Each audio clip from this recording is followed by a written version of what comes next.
दोस्तों आज बात बॉलीवुड के ही मैन कहे जाने वाले धर्मेंद्र जी की और बेबी फेस कही जाने वाली लीना चंदावरकर जी की। कैसे धर्मेंद्र जी ने रखवाला बनकर दरिया दिली दिखाई और लीना जी के पति की जान बचाई। बहुत ही दिलचस्प किस्सा है दोस्तों। तो मैं हूं शावेज और आप देख रहे हैं रेट्रो शावेज, यादों के रूहानी किस्से। तो चलिए शुरू करते हैं।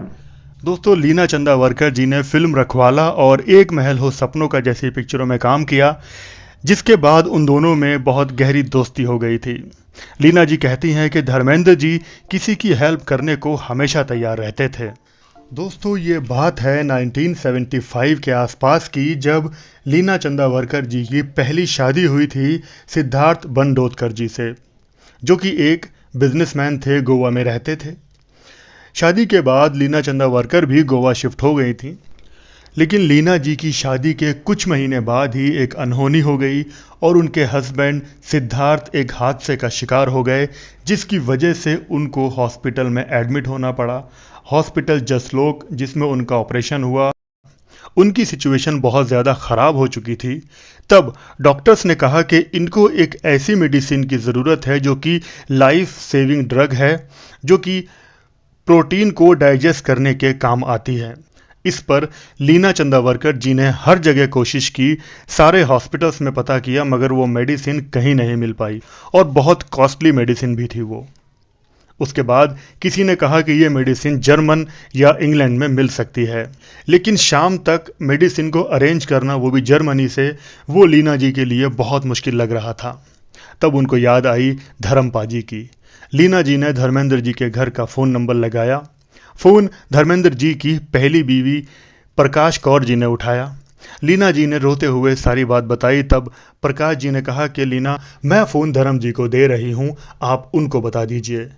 धर्म जी ने जैसे ही लीना जी की फ़ोन पर रोती हुई आवाज़ सुनी, तब उन्होंने कहा कि लीना, मुझे सिर्फ मेडिसिन का नाम बता दो, बाकी सब कुछ रहने दो।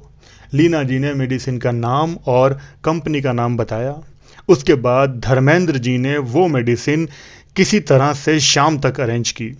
वो खुद ड्राइव करके एयरपोर्ट गए, प्लेन से वो मेडिसिन मंगवाई और वो मेडिसिन बहुत फास्ट ड्राइव करके हॉस्पिटल जसलोक पहुंचाई, जिससे कि उनके हस्बैंड का ट्रीटमेंट आगे स्टार्ट हुआ।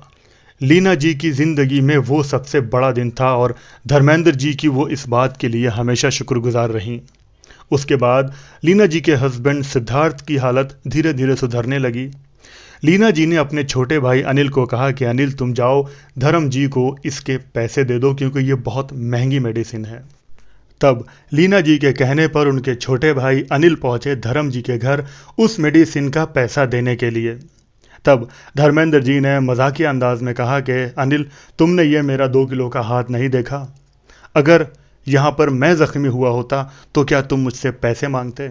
धर्मेंद्र जी ने उस मेडिसिन का 1 भी रुपया नहीं लिया और धीरे धीरे सिद्धार्थ की तबीयत थोड़ी ठीक होने लगी, वो रिकवर करने लगे।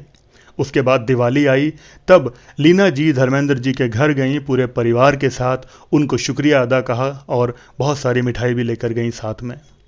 दोस्तों ये बात अलग है कि उसके कुछ टाइम बाद ही सिद्धार्थ जी ने इस दुनिया को हमेशा के लिए अलविदा कह दिया था और लीना जी एकदम अकेली हो गई थी। ये सारा किस्सा खुद लीना जी ने एक अपने पुराने इंटरव्यू में बयां किया था, जिसकी ऑडियो क्लिप मेरे पास भी मौजूद है। लीना जी ने यह भी कहा था कि धर्मेंद्र जी बहुत ही हेल्पिंग नेचर के थे और सबकी हेल्प करने को वो हमेशा तैयार रहते थे। दोस्तों किसी की हेल्प करके, किसी की जान बचाकर या किसी की कुछ मदद करके जो इंसान को खुशी मिलती है, वो लाखों खुशियों से भी बड़ी खुशी होती है। खुदा ने अगर हमें इतनी हिम्मत दी है तो हमें किसी की हेल्प करने से कभी चूकना नहीं चाहिए, कभी हेजिटेट नहीं करना चाहिए। क्या पता खुदा ने हमें इसीलिए बनाया हो कि हम किसी ना किसी के कुछ काम आ जाएं और उसकी खुशी में थोड़ा इजाफा कर दें। तो बस यही था आज की वीडियो में दोस्तों। अगर अच्छा लगा हो तो लाइक ज़रूर कर देना। अगर मेरे चैनल पर नए हो तो सब्सक्राइब ज़रूर कर लेना दोस्तों, लेकिन बेल आइकन को दबाकर, ताकि मेरे हर आने वाला वीडियो आपको सबसे पहले मिल जाए। Thank you very much.